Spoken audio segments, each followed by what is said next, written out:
Hello friends, అందరూ ఎలా ఉన్నారు? నేను చాలా బాగున్నాను ఫ్రెండ్స్. ముందు వీడియోలో ఈ బ్లౌజ్ కటింగ్ కంప్లీట్ చేసుకున్నాం కదా.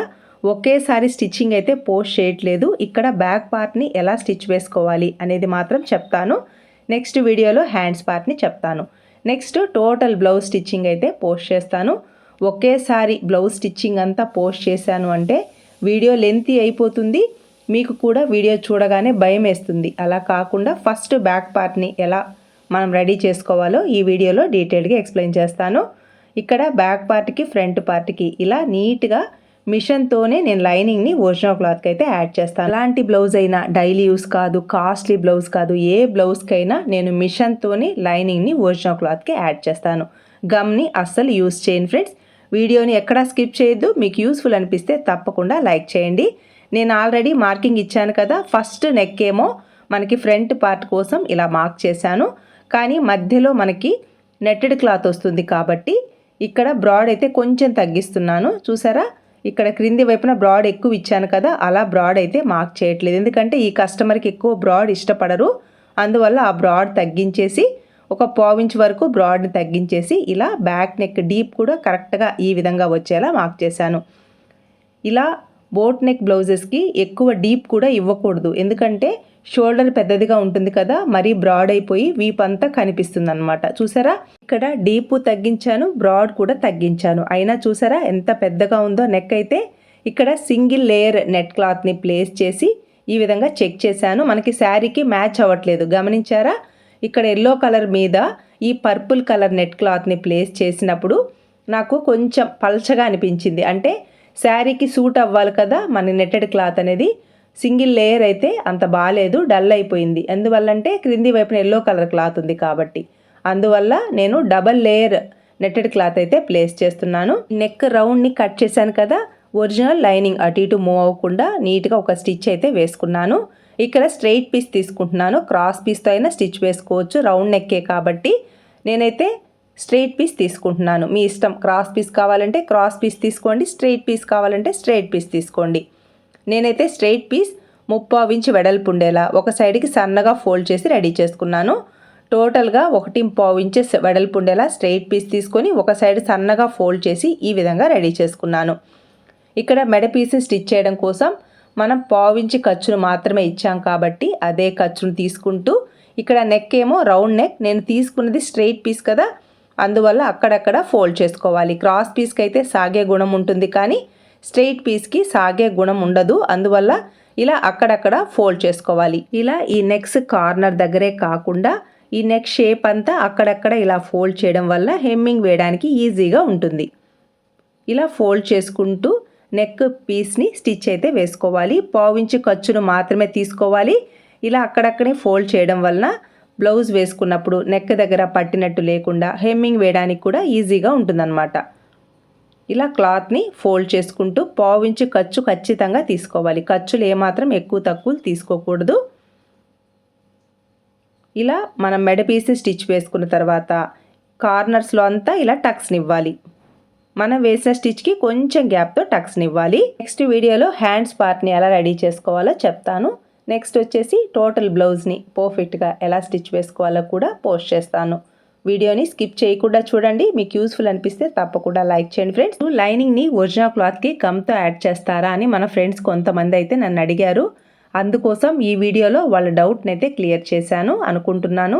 నేను యూస్ చేయను, మీరు యూస్ చేయొద్దు అని మాత్రం చెప్పను. మీ ఇష్టం, మీకు నచ్చితే గమ్ని యూస్ చేసుకోండి, లేదంటే లేదు.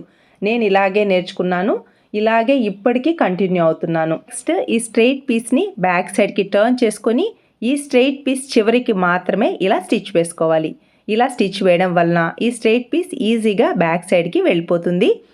పిన్ టు పిన్ ఎక్స్ప్లెయిన్ చేస్తున్నాను. మీరు ఈ వీడియో చూస్తూ ఎలాంటి మోడల్ బ్లౌజ్ అయినా ఈజీగా స్టిచ్ చేసుకోగలుగుతారు అనే ఉద్దేశంతో ఎక్కడ వీడియోని స్కిప్ చేయకుండా ప్రతి పాయింట్ నీట్గా డీటెయిల్డ్గా ఎక్స్ప్లెయిన్ చేస్తున్నాను. బ్యాక్ సైడ్కి టర్న్ చేసుకొని ఒక లూజ్ స్టిచ్ అయితే వేసుకున్నాను. ఇలా నెక్ని రెడీ చేసుకున్న తర్వాత నెక్స్ట్ పై వైపున నెట్ క్లాత్ని డబల్ లేయర్ ప్లేస్ చేశాను. చూసారా ఫ్రెండ్స్, ఇలా డబల్ లేయర్ ప్లేస్ చేశాక చాలా నీట్గా ఉంది. శారీకి కూడా కలర్ మ్యాచ్ అవుతుంది. సింగిల్ లేయర్ అయితే బాగా డల్ అయిపోతుంది. అందువల్ల డబల్ లేయర్ని అయితే ప్లేస్ చేశాను. మీకు క్లియర్గా కనిపించడం కోసం ఇలా ప్లేస్ చేసి చూపిస్తున్నాను. నెక్స్ట్ ఈ నెట్టెడ్ క్లాత్కి పై వైపున బోర్డ్ షేప్లో రౌండ్ నెక్ రావాలి. నెక్ వెడల్పు వచ్చేసి ఎంతవరకు ఉంది, షోల్డర్ స్ట్రిప్ ఎంతవరకు ఉందో ఇలా మార్క్ చేసుకుంటున్నాను. సగం షోల్డర్ ఏమో ఎల్లో కలర్ క్లాత్ వస్తుంది, సగం ఏమో నెట్ క్లాత్ వస్తుంది. చూసారా, ఇలా రావాలి. రెండు వైపులా షోల్డర్స్ కరెక్ట్గా రావాలన్నమాట. నెట్ క్లాత్ సగం వస్తుంది, ఎల్లో కలర్ క్లాత్ సగం వచ్చాక మిడిల్లోకి నెక్ వెడల్పుని ఇలా మార్క్ చేసుకోవాలి. ఇక్కడ నెక్ వెడల్పు ఎంత ఉంది చెక్ చేసుకున్నాను. అలాగే నెక్ డీప్ను కూడా చెక్ చేసుకోవాలి. నేనైతే 2.5 ఇంచెస్కి మార్క్ చేస్తున్నాను. ఇలా బాక్స్ని డ్రా చేసుకోవాలి. టోటల్ షోల్డర్ కరెక్ట్గా ఉందా లేదా కూడా చెక్ చేసుకుంటున్నాను. ఇలా చెక్ చేసుకున్న తర్వాత మనం ఈ నెక్ని నీట్గా కట్ చేసుకోవాలి. షోల్డర్ కూడా కరెక్ట్గా 16 ఇంచెస్కి మ్యాచ్ అయింది. నెక్స్ట్ మిడిల్ పాయింట్ 8 ఇంచెస్కి ఇలా మార్క్ చేసుకొని రెండు వైపులా షోల్డర్ అనేది కరెక్ట్గా రావాలి. అలాగే నెక్ వెడల్పు కూడా రెండు సైడ్స్కి ఈక్వల్గా రావాలి. పైన పిక్ని షేర్ చేశాను కదా, సేమ్ అలా నెక్ డిజైన్ వస్తుంది. అంటే సగం షోల్డర్ ఏమో క్లాత్ వస్తుంది, సగం షోల్డర్ నెట్టెడ్ క్లాత్ వస్తుంది. కానీ పై వైపున ఇక్కడ కట్ ఉంది చూసారా, ఆ కట్ షేప్ మాత్రం ఇక్కడ బ్లూ కలర్లో డిజైన్ ఉంది కదా, ఆ విధంగా డిజైన్ వస్తుంది. కానీ ఈ కర్వ్ షేప్ మాత్రం రైట్ సైడ్కి వస్తుంది. ఇక్కడ పిక్లో లెఫ్ట్ సైడ్కి ఇచ్చాడు కదా, లెఫ్ట్ సైడ్కి మనం డిజైన్ చేస్తే మన శారీ పళ్ళుతో కవర్ అయిపోతుంది. మనం ఈ బ్లౌజ్ వేసుకున్నా కూడా కనిపించదు. ఇటు సైడ్కి అంటే కుడి చేతి వైపుకి ప్లేస్ చేసినప్పుడు ఈ డిజైన్ కరెక్ట్గా కనిపిస్తుంది. అందువల్ల ఈ డిజైన్ రైట్ సైడ్కి వచ్చేలా ఇలా ప్లేస్ చేశాను. షోల్డర్ దగ్గర నుంచి క్రింది వైపుకి 3 ఇంచెస్కి మార్క్ చేసుకొని ఇక్కడ మార్కింగ్ ఇచ్చాను కదా, ఆ మార్కింగ్ని నీట్గా కట్ చేస్తున్నాను. ఇక్కడ ఎటువంటి మెజర్మెంట్స్ ఏమీ లేదు. షోల్డర్ దగ్గర నుంచి కరెక్ట్గా ఇలా 3 ఇంచెస్కి మార్క్ చేసుకున్నాను. ఆ మార్కింగ్ దగ్గర నుంచి మనం సీని ఎలా అయితే తిప్పుతామో సి షేప్లో, అంటే ఏబిసిడిలో సి ఉంటుంది కదా, సి టైప్లో ఇలా కర్వ్ షేప్ వచ్చేలా ఆల్రెడీ నెక్ డిజైన్ ఉంది కాబట్టి అలా మార్క్ చేసుకొని కట్ చేసుకోవాలి. క్రింది వైపున ఒక 1/4 ఇంచు వరకు ఎక్స్ట్రా క్లాత్ను ఉంచుకొని కట్ చేసుకోవాలన్నమాట. పై వైపున నెక్ని కూడా కట్ చేయడం కోసం క్లాత్ని ఇలా నీట్గా ఫోల్డింగ్ అనేది మిడిల్లోకి 8 ఇంచెస్కి మార్కింగ్ ఉంది కదా, టక్స్ ఇచ్చాను. ఆ టక్స్ దగ్గర క్లాత్ అటు ఇటు మూవ్ అవ్వకుండా ఒక స్టిచ్ అయితే వేసుకున్నాను. కరెక్ట్గా ఇలా ఫోల్డింగ్ ఇవ్వాలి. అలాగే ఇక్కడ కూడా ఈ ఆర్మ్ హోల్ దగ్గర కూడా క్లాత్ని నీట్గా కట్ చేసేసి ఈ 2 లేయర్స్ కరెక్ట్గా ఉండేలా క్లాత్ని ఫోల్డ్ చేసుకోవాలి. ఇలా మిడిల్లో టక్స్ ఉన్నాయి కాబట్టి ఈ టక్స్ దగ్గర క్లాత్ని ఇలా ఫోల్డ్ చేశాను. ఇక్కడ బ్యాక్ నెక్ డీప్ మీ ఇష్టం, 2.5 తీసుకోండి, 3 ఇంచెస్ తీసుకోండి, మీ ఇష్టం. నేనైతే 2.5 ఇంచెస్ తీసుకున్నాను. నీట్గా ఇలా బాక్స్ని డ్రా చేసుకొని బోట్ నెక్ షేప్లో నెక్ని అయితే డ్రా చేస్తున్నాను. నెక్ మరీ పట్టినట్టు ఉండకుండా కొంచెం బ్రాడ్ ఇస్తున్నాను. పై వైపున నెక్ అనేది కొంచెం ఫ్రీగా ఉండాలి కదా బ్లౌజ్ వేసుకున్నప్పుడు, అందువల్ల వెడల్పు ఒక 1/2 ఇంచ్ వరకు ఎక్స్ట్రా ఇచ్చాను. ఇలా బోట్ షేప్లో నెక్ని డ్రా చేసుకొని కట్ చేసుకోవాలి. మన చేతి వీలుని బట్టి ఇలా క్లాత్ని టర్న్ చేసుకొని ఈ విధంగా కట్ చేసుకోవాలి. ఈ కర్వ్ డిజైన్ని కుడి చేతి వైపు వచ్చేలా ప్లేస్ చేశాను. నెక్ డీప్ వచ్చేసి 2.5 ఇంచెస్ ఇచ్చాను. ఇలా ఈ నెట్టెడ్ క్లాత్ అనేది క్రింది వైపున ఒక 1/2 ఇంచ్ వరకు ఎక్స్ట్రా ఉన్న ఇబ్బంది ఏమీ లేదు. మనకి బ్లౌజ్కి యాడ్ చేశాక ఎక్స్ట్రా క్లాత్ని కట్ చేసుకుంటే సరిపోతుంది.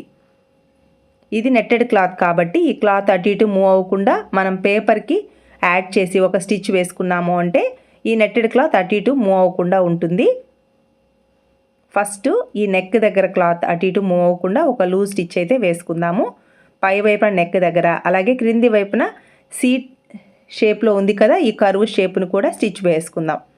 క్లాత్ అటు ఇటు మూవ్ అవ్వకుండా ఉంటుంది, మనకి ఈజీగా ఉంటుందన్నమాట స్టిచ్ చేయడానికి. మీకు ఒకవేళ ఇక్కడే ఇబ్బంది అయిపోతే మీరు ఇలా పేపర్ని ప్లేస్ చేసి ఒక స్టిచ్ వేసుకున్నారు అంటే ఈ నెట్టెడ్ క్లాత్ అనేది అటు ఇటు మూవ్ అవ్వదు. లేకపోతే మనం ఈ నెక్ దగ్గర మెడ పీస్ని స్టిచ్ చేయాలి కదా, అప్పుడు ఇబ్బంది అవుతుంది.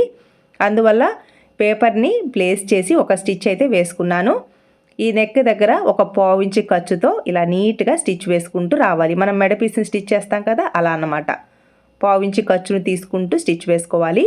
ఇక్కడ నేను క్రాస్ పీస్ తీసుకున్నాను. నెక్ కూడా రౌండ్ షేప్ కాబట్టి గట్టిగా లాగొద్దు, ఫ్రీగా మూవ్ చేస్తూ స్టిచ్ వేసుకోండి. ఎందుకంటే నెట్ క్లాత్కి సాగే గుణం ఉంటుంది కదా, అందువల్ల కొంచెం ఫ్రీగా మూవ్ చేస్తూ పావించి ఖర్చులు తీసుకుంటూ స్టిచ్ వేసుకోవాలి.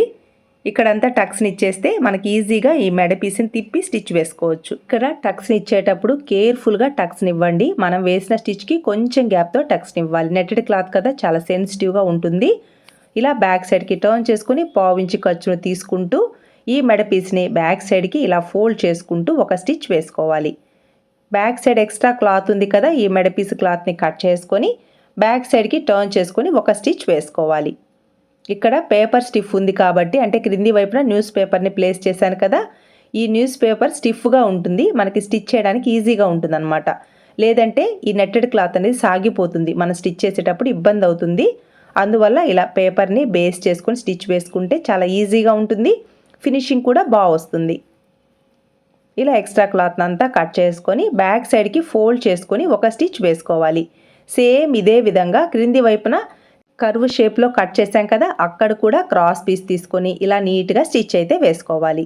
బ్యాక్ సైడ్కి టర్న్ చేసుకొని ఒక స్టిచ్ వేసుకోవాలి. ఈ పై వైపున నెక్ని స్టిచ్ చేసాం కదా, ఈ క్లాత్ని ఇలా టర్న్ చేసుకొని ఇంకొక స్టిచ్ అయితే వేసుకోవాలి. ఇలా అనుకున్నాను, కానీ స్టిచ్ చేసేటప్పుడు ఇక్కడ నాకు ఇంకొక ఐడియా వచ్చింది. ఇలా స్టిచ్ చేశాక మనకి బ్యాక్ సైడ్ బ్లౌజ్ వచ్చేసి పై వైపున పర్పుల్తో నెట్ కలర్ వస్తుంది కదా, బ్లౌజ్ ఏమో ఎల్లో కలర్. ఈ నెక్ దగ్గర ఈ కర్వ్ షేప్ ఉంది కదా, ఇక్కడ ఎల్లో కలర్ లేస్తో స్టిచ్ చేస్తే ఎలా ఉంటుంది అనిపించింది. ప్లేస్ చేసి చూశాను, చాలా బాగుంది. ఎందుకంటే బ్లౌజ్ ఎల్లో కలర్ కదా, కానీ ఇక్కడ లేస్ని ప్లేస్ చేసినప్పుడు లుక్ చాలా బాగుంది, ఎలివేట్ అయింది బ్లౌజ్కి. అందువల్ల పై వైపున లేస్ని ప్లేస్ చేసి ఒక స్టిచ్ అయితే వేశాను.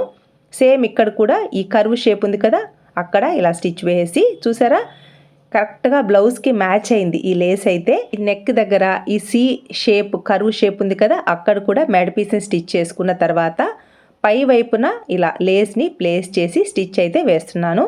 2 స్టిచ్చెస్ వేసుకున్నాను. ఇక్కడ లేస్ని స్టిచ్ చేసేటప్పుడు ఏ మాత్రం లాగకూడదు, ఫ్రీగా మూవ్ చేస్తూ ఈ లేస్ని ఈ నెక్ చివర కరెక్ట్గా ప్లేస్ చేసుకుంటూ స్టిచ్ అయితే వేసుకోవాలి. లేస్ని ఏ మాత్రం లాగారు అంటే నెక్ దగ్గర టైట్ అయిపోతుంది, కాబట్టి ఫ్రీగా మూవ్ చేస్తూ స్టిచ్ వేసుకోవాలి. ఇలా స్టిచ్ వేసుకున్న తర్వాత ఈ స్టిచ్ క్రింది వైపున ఇంకొక స్టిచ్ కూడా వేసుకోవాలి. సేమ్ ఇదే విధంగా క్రింది వైపున కూడా ఈ లేస్ని ప్లేస్ చేసి స్టిచ్ అయితే వేశాను. ఇలా స్టిచ్ వేసుకున్న తర్వాత నెట్టెడ్ క్లాత్ రెడీ అయింది కదా, ఈ నెట్టెడ్ క్లాత్కి క్రింది వైపున పేపర్ ఉంది కదా, ఈ పేపర్నంతా తీసేసేయాలి. తీసేసి కరెక్ట్గా ఈ నెట్టెడ్ క్లాత్ని బ్లౌజ్ బ్యాక్ పార్ట్ని రెడీ చేసుకున్నాం కదా, ఆ బ్యాక్ పార్ట్ పై వైపున ప్లేస్ చేసి స్టిచ్ అయితే వేసుకోవాలి. అంటే అటాచ్ చేసేయాలన్నమాట. ఈ నెట్టెడ్ క్లాత్ని బ్యాక్ పార్ట్ పై వైపున కరెక్ట్గా 2 షోల్డర్స్ ప్లేస్ చేసి ఇలా స్టిచ్ అయితే వేసుకున్నాను. చూసారా, ఇక్కడ పేపర్ ఉంది కదా, ఈ పేపర్ అటు ఇటు మూవ్ అవ్వకుండా మనం స్టిచ్ వేసుకోవాలి.